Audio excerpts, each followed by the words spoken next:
Bonjour à tous et bienvenue sur Perso Podcast, le podcast qui vous aide dans la gestion de votre personnel. Aujourd'hui, nous aimerions vous parler de la période d'essai. Encore aujourd'hui, nous sommes confrontés à de nombreux clients, de nombreux employeurs qui pensent que la période d'essai est possible avant d'engager véritablement un travailleur. Or, cette période d'essai a été supprimée il y a de ça déjà quelques années et depuis le 1er janvier 2014 plus précisément. Alors pourquoi a-t-elle été supprimée ?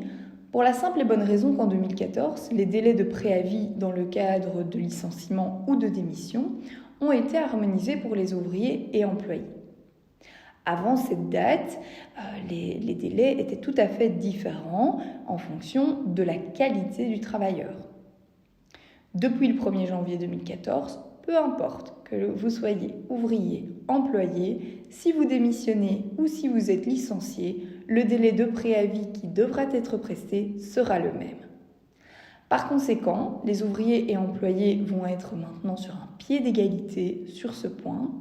Et suite à cette harmonisation, les délais de préavis en cas de rupture de contrat se sont avérés être beaucoup plus courts qu'auparavant. Et c'est pour cette raison qu'il a été décidé que les périodes d'essai ne seraient plus d'application. Attention, il est important de savoir que leur suppression entraîne bien entendu leur interdiction.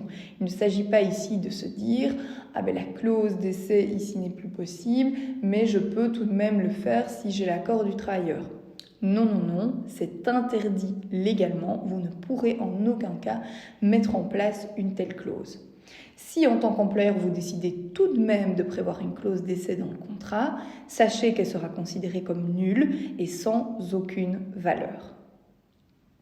Toutefois, une question revient tout de même régulièrement. La question est de se demander si cette période est supprimée pour tous les types de contrats ou pas. Eh bien, figurez-vous que non. En effet, la période d'essai existe toujours pour les contrats d'occupation étudiante. Les étudiants bénéficient donc d'une période d'essai de 3 jours.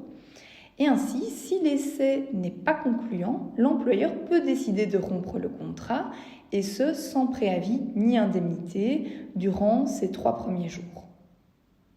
Cette décision peut également concerner l'étudiant qui ne se plairait pas, qui trouverait que ce contrat ne lui convient pas et qui souhaiterait démissionner.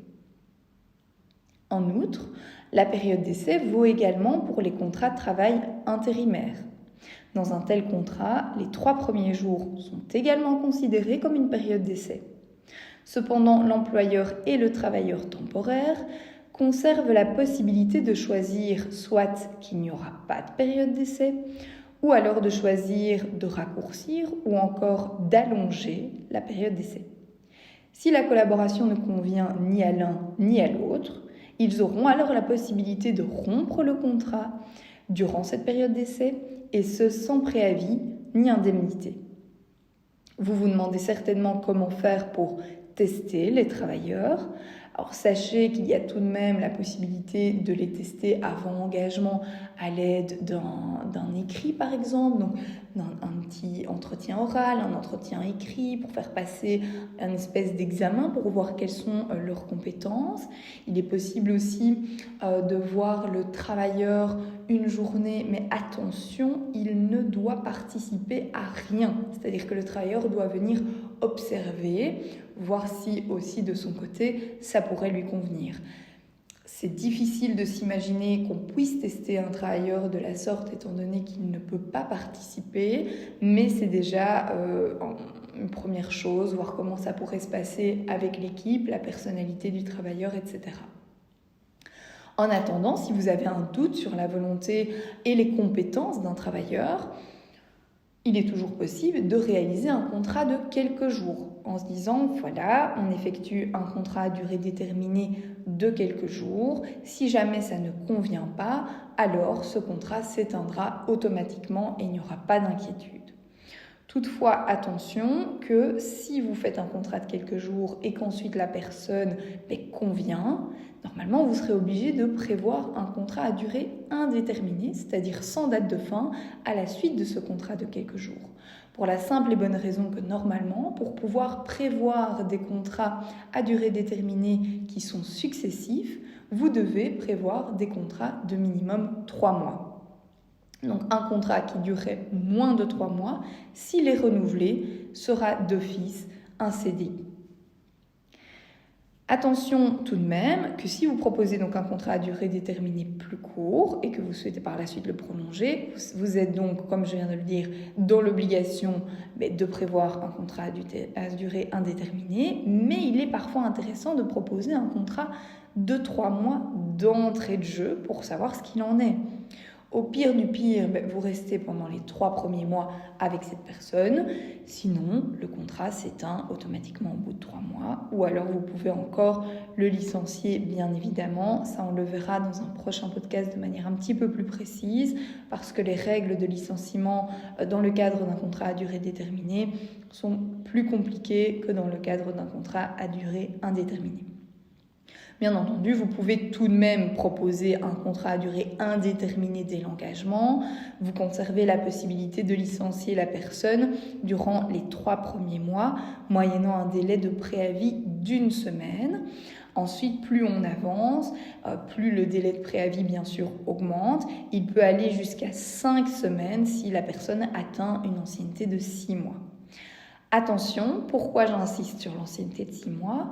Une fois que la personne atteint 6 mois d'ancienneté dans l'entreprise, l'employeur doit pouvoir motiver sa décision de manière précise et avec des éléments probants. C'est-à-dire que vous devez avoir quand même un dossier assez conséquent pour cette personne, des avertissements écrits par exemple qui prouvent qu'il ne fait pas bien son travail, il y a des témoignages qui sont plutôt négatifs de la part des clients, etc. Il faut vraiment avoir un dossier parce que si jamais la personne irait à l'encontre du motif de licenciement lorsque le licenciement intervient après 6 mois et qu'il souhaite donc se présenter en justice, vous devrez être capable de motiver le motif. Et ça, donc, c'est important, ça peut conduire, si le motif n'est pas correct, à des indemnités de rupture, à des indemnités pour un licenciement qui serait considéré comme manifestement déraisonnable. Alors, à cet égard, on pourrait considérer au final que dans le cadre d'un contrat à durée indéterminée, c'est le cas aussi avec des contrats à durée déterminée, ne vous inquiétez pas, mais on pourrait considérer que les 6 premiers mois du contrat à durée indéterminée ou déterminée seraient considérés comme une période d'essai. Pendant les 6 premiers mois, vous pouvez licencier tout de même plus facilement que par la suite. C'est-à-dire que vous ne devez pas vous composer un dossier précis. C'est toujours mieux de le faire au cas où on dépasserait les 6 mois. Mais avant les 6 mois, vous pouvez invoquer un petit peu tous les motifs que vous souhaitez, pour autant que ça corresponde bien entendu à la réalité du terrain. Donc comme je le disais juste avant, dans le prochain épisode, on s'attardera sur le contrat à durée déterminée qu'on a déjà détaillé un tout petit peu ici pour vous montrer quelles sont les précisions à connaître en la matière. En attendant, nous vous attendons toujours très nombreux à la lecture de ce podcast et n'hésitez pas à le partager autour de vous. Restez connectés et nous vous souhaitons une bonne journée.